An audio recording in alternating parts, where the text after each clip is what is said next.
Good afternoon, Community Church, and welcome to our Wednesday Lives at 12:30. It's great to have you with us today. And today we have special guests, Ben and Anita of Salt and the Sound. You guys want to say hello? Hi, church. It is great to be with you online. We can't always meet in person at these times, but we're glad to be in a slightly different role today, not behind microphones and drums, but it's good to be here.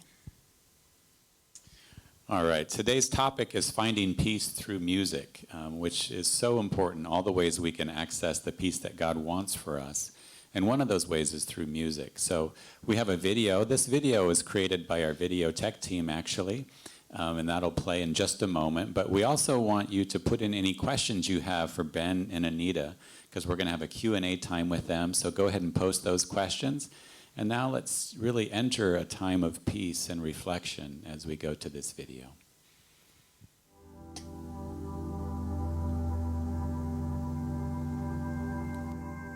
Hear me, Lord, as I speak your name during the early hours of dawn. Thank you for the light shining upon my pain, waking me up to see another day. Another breath, another walk, another talk.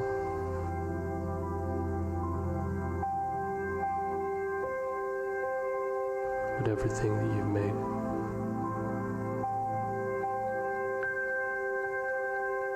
You speak in words that does not need any sound or letters to comprehend. To speak openly in lines that everyone could understand. And most of the time, we fail to listen. We fail to see. We fail to know what we are here for.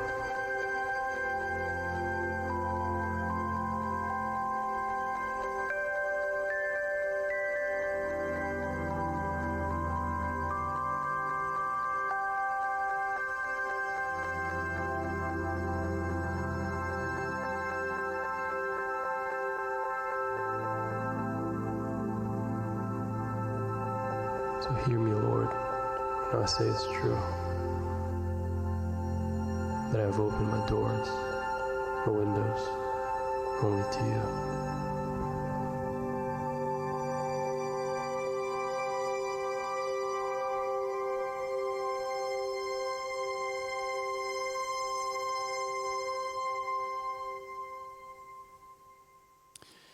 All right, that's great. That was just very reflective. Mike from our video tech team here at Community Church put that video together, and Alden was the voice on that video, and very peaceful. So Ben and Anita, welcome. Thanks for being willing to step in front of the instruments and to answer some questions today. And if you are online and want to ask them a question, go ahead and post that. We would love to have your questions as well. But Ben and Anita, Salt of the Sound, how did you come up with the name? Yeah, so we played around with a lot of names and a lot of things because you want something that's kind of iconic but sort of reflects what you do. And as we were going through this process, which was about, 6-7 years ago now, the verse that was sticking out to me was in Matthew, "You are the salt of the earth." And I just thought, and recently Steve has preached on that, so it's very appropriate for us. I think that it's a reminder that we are the salt of the earth. We are called to go out, but we wanted to reflect that in our music. That our music, people may hear it, they may be Christian, they may not, but we want the message to come through through our music. We're trying to be that salt as much as we possibly can. So Salt of the Sound is the name that we have. That's great. Now, probably most of our community is familiar with the type of music that you guys do with Salt of the Sound, but we might have some people, this is their first time. Describe the type of music that you guys do. Yeah, so we call it Christian ambient music, which some people are like, yeah, I get that, and then some people are like, what does that even mean? So it's kind of this chilled out, reflective feel to it, which we use vocals, but we use them in quite a evocative and ambient way, and we use sounds and synthesizers to just create space.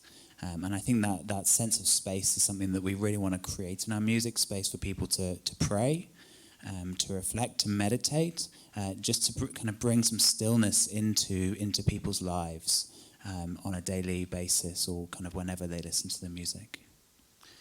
No, that's great. And I mean, I know it's been helpful for me when I'm listening to your music. It just slows me down. You know, if my heart rate is going fast and I'm, you know, just got a lot of things on my mind, it really helps me to enter that meditative place. And so, no, thank you. Now, what draws you to write the type of music that you do? It's not something that we set out to do, first of all. We started writing music around the time we got married, which was about 7 years ago.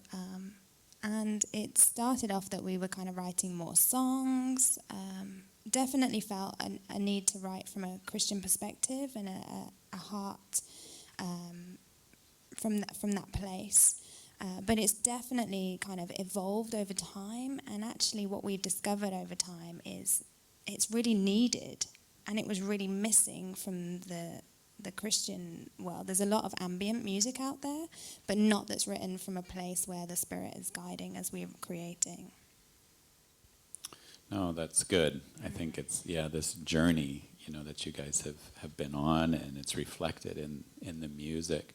What have been some of the maybe opportunities or challenges in coming here to Hong Kong for you guys in terms of, you know, I'm thinking, you know, Sweden, I think more peaceful. Mm-hmm. Hong Kong, peace is probably not my top 5 words, you know, that I would describe this city. So it seems especially opportune for this music, but how have you guys navigated that?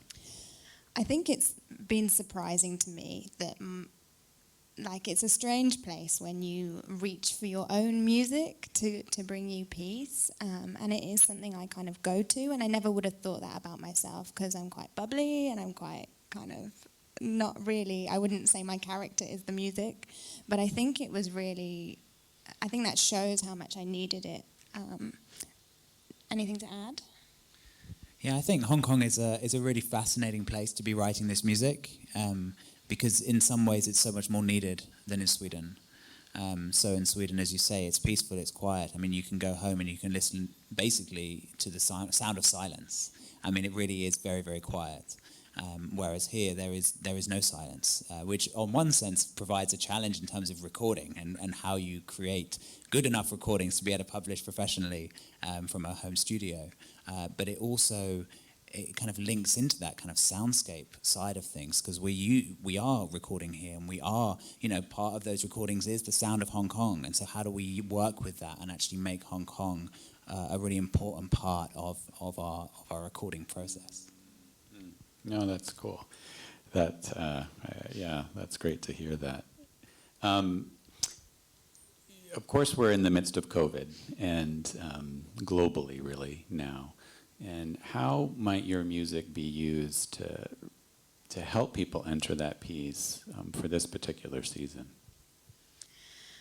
Yeah, maybe I'll just share one of the really interesting things that I have found about our music is that we often get notes from people around the world, because that's the time we live in. You know, we're creating music different to how people were 20 years ago, and we'll get notes from people saying, do you know what? I was going through this really hard time in my life. I was going through chemotherapy, or I had a really deep depression, and your music was just a hope, and it was a peace, and it was just what I needed, and for some reason I found it, or my friend told me about it, and I really feel like God has used that with our music to make it reach the people it needs to, and that is really our prayer for our music. But I think that music itself can be an incredible tool. I'm not a scientist or a psychologist. We have many amongst our congregation, which is great. So if you want to know more science behind the music, then speak to Erica, the lovely Erica, or Dr. Christian Chan, who has been on one of these Wednesday Lives, because they can kind of point you into, okay, what's the science behind this? But it's been an incredible tool. and it helps us. I think a really good thing to think is, what are we allowing into our sonic space? Like Dr. Christian said to us the other week, control what you can, like control how much media you are letting in and what you are allowing into that headspace. And I think the same is true for music. What are we allowing in our sonic environment? Because that is something we can control. And maybe it's this kind of music. Maybe it's a different kind of music. For some people it's classical music that brings them a sense of calm. But music has the power and the ability to do that, we know. And I think that's something that I have used in this time. And it could be that it's a soundtrack to your prayer time. It could be in a spiritual time. Or it could just be, just what's going on in your house. Yeah. That's good. Yeah, that's good. I think it is an important reminder to what do we have feeding us right now. And I was listening to a podcast yesterday, and the guy was talking about, feeding fear or feeding faith. And I think that also applies in the music world, as you're saying. What are you feeding audibly to yourself? And being intentional about entering into those spaces of peacefulness is great. We have a question from somebody online, and that's, what are the biggest influences to the music that you play today? Who have been your influencers? That's a really good question. And I think we have a wide range of influences, and we listen to a wide range of music. Some of it's Christian, some of it's non-Christian. I think from a Christian perspective, artists who are really trying to kind of push the boat and do things new in Christian music, production-wise and also vocally, are artists who we've found very inspiring. Someone would be Audrey Assad, would be a good example of someone whose music we really respect and enjoy listening to. And then from a kind of ambient perspective, that's a lot of what I listen to, just from my own inspiration. People like John Hopkins would be an example, Helios would be another, and the whole kind of range of kind of neoclassical ambient artists who are creating just stunningly beautiful music today. Oh, good. Thanks for sharing that. And if you have more questions, Ben and Anita can respond online to those, so don't stop with the questions. But we do have another video that you guys have recorded, and I think you have an introductory reading for this. Yeah, this is from Psalm 121, the Message version. I look up to the mountains. Does my strength come from the mountains? No, my strength comes from God, who made heaven and earth and mountains. Ooh.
soars to the sky. You remind me there is more when I lift my